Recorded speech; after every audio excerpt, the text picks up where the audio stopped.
सीता जैसी बहू भी उन्हीं को मिलती है जिनके घर में सास कौशल्या जैसी होती है। सास को भी कौशल्या होना पड़ेगा, सास को भी थोड़ा नरम होना पड़ेगा, सास को भी थोड़ा परिवर्तन करना पड़ेगा, सास को भी थोड़ा समझना पड़ेगा, सास को भी नई नई बहू आई है तो उसको मौका देना पड़ेगा, सास को भी थोड़ा थोड़ा माफ करना पड़ेगा। कभी कभी सब्जी में तीखा ज्यादा हो जाए तो सिर पर हाथ फेर कर कहना पड़ेगा कि बेटा कोई बात नहीं, कोई भी सीख कर नहीं आता, सब सीखते हैं, सिखाए जाते हैं, ये सास को भी कहना पड़ेगा।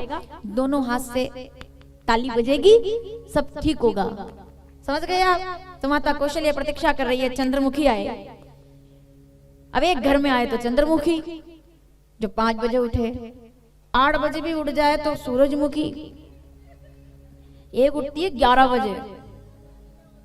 हाँ, तो फिर उसको क्या कहेंगे? तो एक तो सूरज, एक तो चंद्रमुखी हो गई, एक सूरजमुखी हो गई, और एक जब बिफर करके आए तो उसको कहते हैं ज्वालामुखी।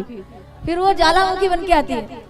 मैंने कहा नहीं, फैसला करो तुरंत, ये कमरा मेरा, ये कमरा मेरा, ये बर्तन मेरे, ये कपड़े मेरे, ये सामान मेरा, और 1 2 3 खत्म। इतनी बड़ी दीवार, उसको कहते हैं ज्वालामुखी। और अधिकतर आप देखोगे उनके अंदर पेशेंस नहीं होता, वो डायरेक्ट घर में आते से ही सबसे पहले उन्होंने कहा चाबी किधर है, सबसे पहले चाबी किधर है। लेकिन घर ज्वालामुखियों से नहीं चलता, सूरजमुखियों से नहीं चलता, चंद्रमुखियों से चलता है। जब चंद्रमुखी बनकर आती, कौन है चंद्रमुखी? आइए, 4 बहुएं आई हैं। जनक जी के यहाँ से विदा होकर के बारात आई अयोध्या में। बड़ा गजब का प्रसंग है, ध्यान से सुनिएगा। राजा दशरथ सबको लेकर के आए। तीनों माताएं आरती की थाली लेकर खड़ी है, सजी हुई माताएं, सुंदर माताएं, कौशल्या, सुमित्रा और कैकेयी। तीनों आरती की थाली लेकर के और तैयार के बहू आई है।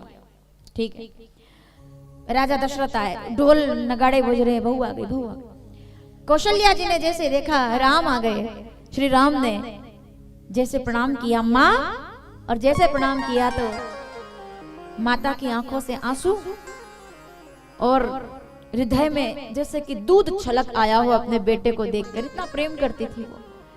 राम जी को देखा, इससे पहले कि वो कुछ कहती, राजा दशरथ बोल पड़े, सावधान रानियों, सावधान, ये मत समझना कि मैं जनकपुरी से अयोध्या के लिए 4 बहुएं लेकर आया हूं।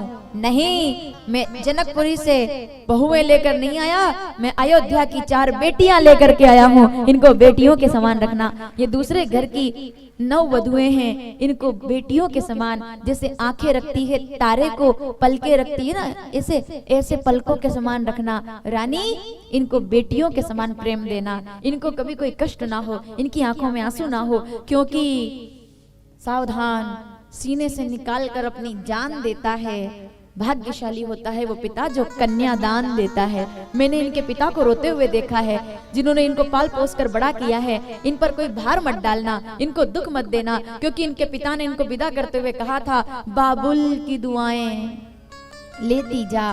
क्या मांगा एक पिता ने? एक पिता अपने 3 मकान बेच दे, दुकान बेच दे, खेत बेच दे, तब भी वो अपनी लड़की का भविष्य सुरक्षित नहीं कर सकते।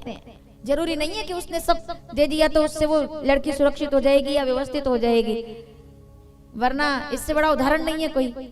राजा दशरथ, राजकुमार श्री राम, और बाद में मिला क्या? 14 वर्ष का वनवास। किसने सोचा था? जनक जी ने सोचा था कभी कि मेरी लड़की 14 साल तक जंगल जंगल भटकेगी और विदेश में जाकर के 11 महीने तक तड़पेगी, रोएगी? क्या कभी जनक जी ने सोची थी ये बात? नहीं सोची थी। लेकिन फिर क्या हुआ? वनवास हो गया। इसका मतलब यह है कि कोई भी पिता सब कुछ कर सकता है, लेकिन ये तय नहीं कर सकता कि बेटी सुखी रहेगी कि दुखी रहेगी। ये उसके भाग्य पर निर्भर करता है कि क्या है।